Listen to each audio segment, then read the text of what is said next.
People often say that you can get a job and that will help break the cycle of poverty. That is so misguided. How can you get a job when you don't know where you're going to sleep the next day? If you don't know where you're going to sleep the next day, how do you have a shower? How do you get dressed? How do you prepare for an interview?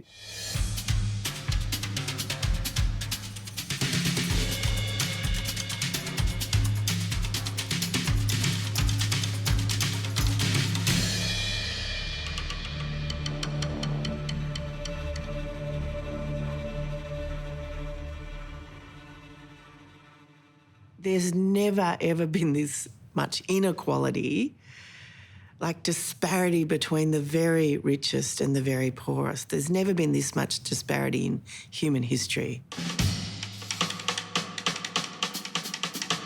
Societies that have less poverty and less inequality generally have a greater sense of well-being. Rich people should see the challenge of poverty in our society as a challenge for all of us. We've got some global trends which are actually working against the poor, and the most obvious one would be climate change. Poverty can be really complex. There's so many huge societal shifts happening. AI, the impacts of COVID. Many of these things are going to affect people's well-being, economic and otherwise, in huge ways.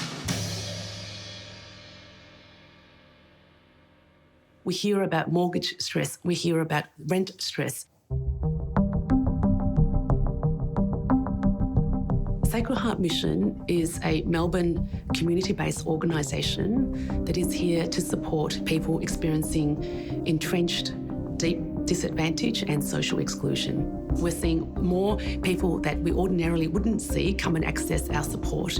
Especially recently with the hike in interest rates and things, the cost of living has grown and people really are struggling with affording some basic necessities. One of the important things to remember about poverty is that people may not be in absolute poverty, but they may be in relative poverty. We are seeing a deepening gap between the rich and poor.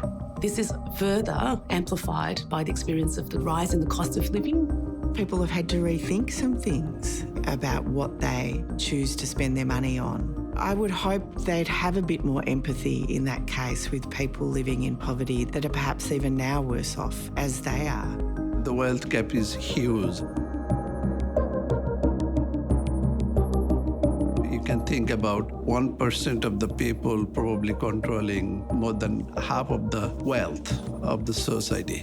What we know from those levels of growing inequality is that the whole society suffers because people do get angry and frustrated when they see some people doing really well, but life not improving for the people really at the bottom. Because of the, communication, social media and other things, we are able to see their frustration more and more. It has become clear to them, somehow they are neglected. And so they will be creating a lot of social problems. We've made a lot of progress in the last few decades in reducing poverty. Places like China and India and Brazil that had a lot more people living in poverty now have these ballooning middle classes. In many countries, they were on track to at least achieving their milestone in terms of a reduction in poverty. But COVID-19 actually hit a lot of these countries and they have gone back in many ways. The level of shocks that the world is experiencing is greater. Climate change is starting to ramp up. Artificial intelligence is entering the labour market. As soon as a shock comes along, whether it's a flood or a big hike in energy prices or illness in the family, there isn't the capacity to actually cope with that. I think about individuals whose families have been affected by an injury at work. So their father, who is the primary breadwinner, gets injured in an unsafe job, and then all of a sudden their family income goes to zero. And so a 17-year-old who might have finished high school and gone to uni, all of a sudden immediately has to enter the workforce and help the family. Often, the vast majority of poverty is an inherited state. The best predictor of how poor you will be is where you were born. I came to Australia in the late 1970s as part of the Vietnamese refugee boat people. Every step has been a challenge. I can see that the life chances that people have is very much driven by the circumstances in which they grew up, the postcode that you grew up in, the school that you went to, your parents' level of education, the colour of your skin, your gender. Poverty's not just about money, but it's about inclusion. Being included in health systems, in education, in economic opportunities, because they often get shut out.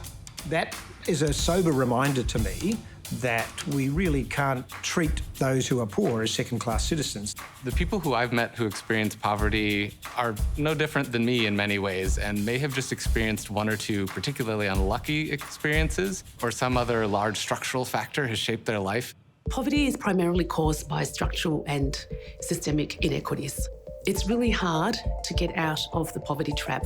Of course, there are some amazing people that are often held up as examples that have been able to break out of poverty, build a business for themselves or climb some hierarchy. But for a lot of people, it's just not possible. Income inequality keeps people in poverty. I hear firsthand of people having to make impossible choices. Do they actually keep the heating on to stay warm? Do they skip a meal in order to keep the heating on? Do they eat 3 meals a day, but then not be able to get to a medical appointment because they can't afford the public transport fare? When choices like that have to be made, women forego food to feed their children. We know that women are poorer than men overall, all around the world. Children are disproportionately represented amongst people experiencing poverty in many countries, including Australia, including my home country of the United States. When I am a child, it's not my fault. I could grow up in a rich family or I could grow up in a poor family. Poverty is not the fault of the people. It is the fault of the system. The whole society needs to take responsibility for tackling poverty. And it really is about some of the richest people in the world paying the taxes they should pay and contributing to the communities and societies that they do business in.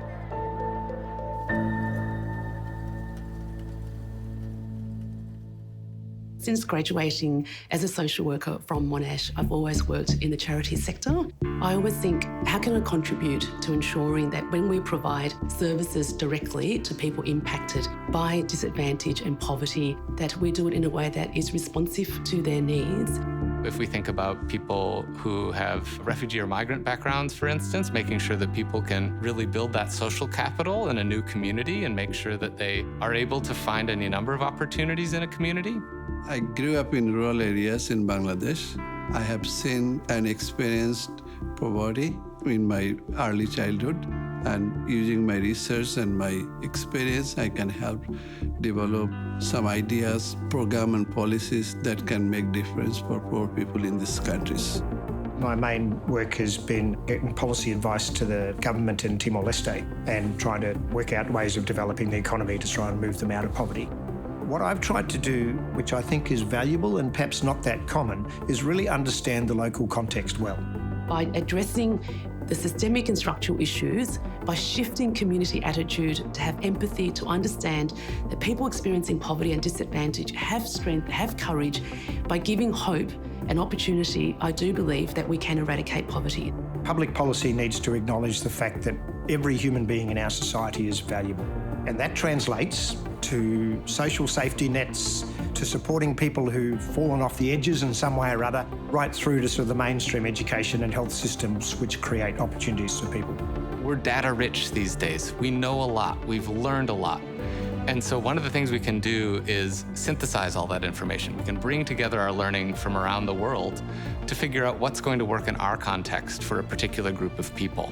And so if we have the political will and we have some of the knowledge and we have some funding and some ingenuity, there's lots of ways that we can make people's lives better.